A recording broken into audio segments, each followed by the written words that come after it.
அன்பார்ந்த ஆஷிக் டுடே நேயர்களே, Palestine Israel போர் கிட்டத்தட்ட 140 நாளை கடந்து நிகழ்ந்து கொண்டிருக்கக்கூடிய இந்த வேளையில் ஹிஸ்புல்லா ஹெர்மன் என்ற மலைப்பகுதியில் மிகப்பெரிய பயிற்சி எடுத்துகிட்டு இருக்கு அப்படிங்கிற விஷயங்கள் உங்களுக்கு தெரியும். அந்த ஹெர்மன் பகுதியில் இன்னைக்கு கிட்டத்தட்ட இஸ்ரேல் படைகள் நுழைந்து கொண்டிருக்கக்கூடிய வேலையில் மிகப்பெரிய தாக்குதலில் ஈடுபட்டிருக்காங்க.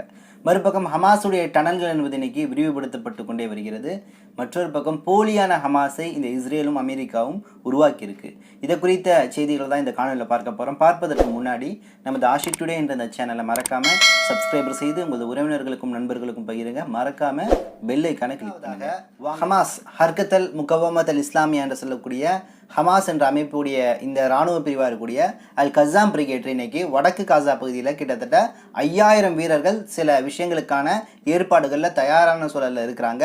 மேலும் கூடுதலாக இவருடைய டனல்களில் கிட்டத்தட்ட 95% டனல்கள் என்பது சுரங்கங்கள் என்பது அழிக்கப்படாத ஒரு சுச்சுவேஷனில் தான் இருக்குது அப்படின்னு சொல்லிட்டு இன்னைக்கு அதிகாரப்பூர்வமான தகவல்கள் வந்திருக்கு. மறுபக்கம் ஹமாஸ் நடத்தின ஒரு தாக்குதலில் மிகப்பெரிய அளவில் பாதிக்கப்பட்ட ஒரு இஸ்ரேலுடைய ஐடிஎஃப் துருப்பு சமூக ஊடகத்தில் ஒரு பதிவு போட்டிருக்கான். அதில் என்ன சொல்கிறான்னு கேட்டிங்கன்னா, ஹமாஸ் நடத்தின தாக்குதலில் ஒரே நிமிடத்தில் கிட்டத்தட்ட 5லேருந்து 6 நபர்கள் ஒரே தாக்குதலில் இறந்தாங்க. இதுவரையும் அப்படிப்பட்ட தாக்குதலை நான் பார்த்ததே கிடையாது. அது எனக்கு மிகப்பெரிய ஒரு அதிர்ச்சியாக இருந்துச்சுன்னு சொல்லிட்டு இன்னைக்கு இஸ்ரேல் ஐடிஎஃப்ஐ சார்ந்த சில துருப்புகளை இன்னைக்கு பதிவு போட்டுருக்காங்க. மறுபக்கம் ஹிஸ்புல்லாவுடைய தாக்குதல் நாளுக்கு நாள் அதிகரிச்சுட்டே இருக்குது. இன்னைக்கு ஹர்மஸ் என்று சொல்லக்கூடிய ஒரு மலைப்பகுதி, இந்த மலைப்பகுதியை பற்றி நீங்கள் கேள்விப்பட்டிருப்பீங்க. கொஞ்ச நாளைக்கு முன்னாடி வந்து ஹிஸ்புல்லா பனிப்பாறைகள் இருக்கக்கூடிய ஒரு பனி பிரதேசமாக இருக்கக்கூடிய ஒரு இடத்தை காட்டி அந்த இடத்துல இராணுவ பயிற்சியை மேற்கொண்டிருக்கிறோம் சொல்லக்கூடிய சில வீடியோக்களை வந்து அவர்கள் தயாரித்து வெளியிட்டு இருந்தாங்க. ஸோ அந்த வீடியோடைய கிளிப் தொடர்ந்து சமூக ஊடகங்களில் வெளியாகி கொண்டே இருந்துச்சு. இந்த சுச்சுவேஷனில் தான் ஹர்மான் என்று சொல்லக்கூடிய இந்த மலைப்பகுதியில் வந்து இஸ்ரேலுடைய துருப்புகள் எல்லாத்தையும் அனுப்பி அங்கே கண்காணிக்கக்கூடிய ஒரு வேலையில் ஈடுபட்டிருந்தாங்க. இன்றைய காலையிலிருந்து அங்கே மிகப்பெரிய தாக்குதல் நடத்தும்னு சொல்லக்கூடிய அறிவிப்பு வெளியிட்டிருந்தாங்க.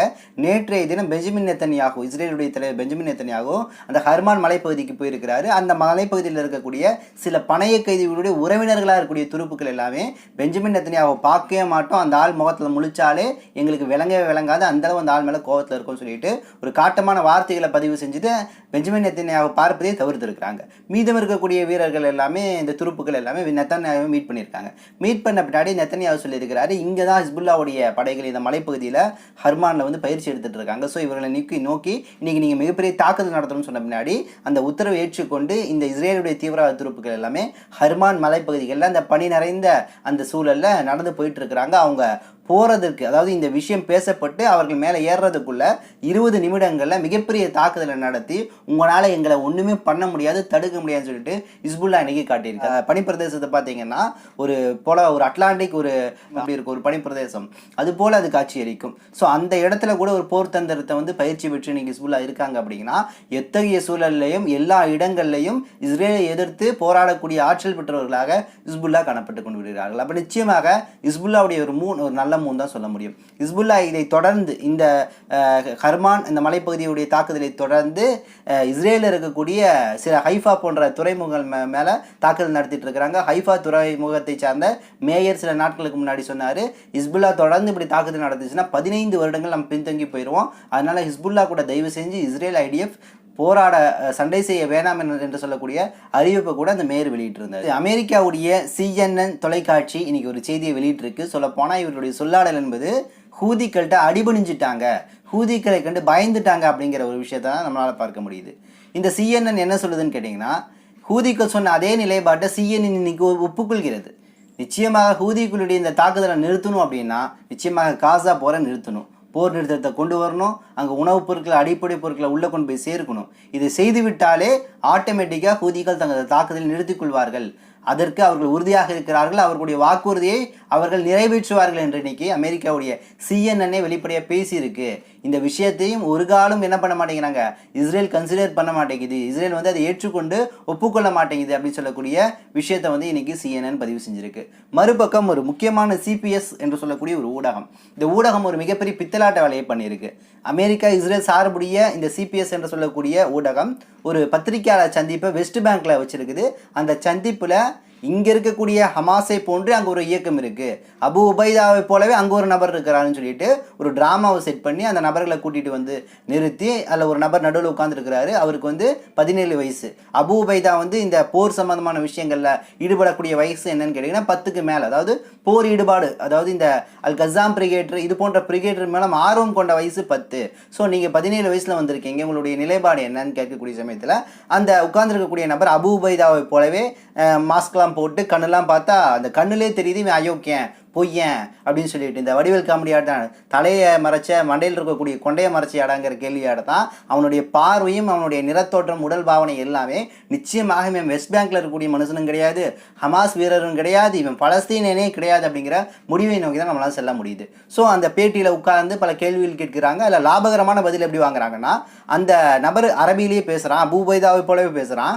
பேசிட்டு சொல்கிறான், எனது நிலத்துக்காக போராடுறேன், என் மக்கள் இவ்வளோ பேரை கொன்றுச்சு இஸ்ரேலு, இதற்காக நான் பழி வாங்குவேன் அப்படி இப்படிங்கிறான். அந்த கேள்வியிலேயே இவங்க என்ன பண்ணுறாங்க, சில லாபி சம்பந்தமான ஆன்சரை வாங்கிடுறாங்க. எப்படின்னா, நீங்கள் பண்ணுறது தப்பு, இது ஒரு தீவிரவாத செயல், இஸ்ரேல் நாடு தான் சரி, இஸ்ரேலுடைய போக்கு தான் சரி, இஸ்ரேல் போர் முறைகள் எல்லாமே சரியாக இருக்குது அப்படிங்கிறத அந்த நபருடைய பேச்சின் வாயிலாகவே வாங்கிடுறாங்க.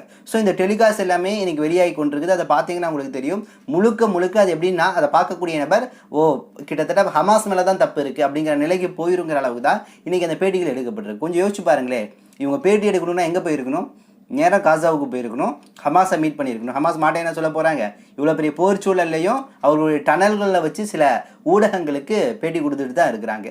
ஸோ நேராக இந்த செய்தி நிறுவனம் ஹமாஸ்ட்ட போனாலும் ஹமாஸை பேட்டி கொடுத்துருமே.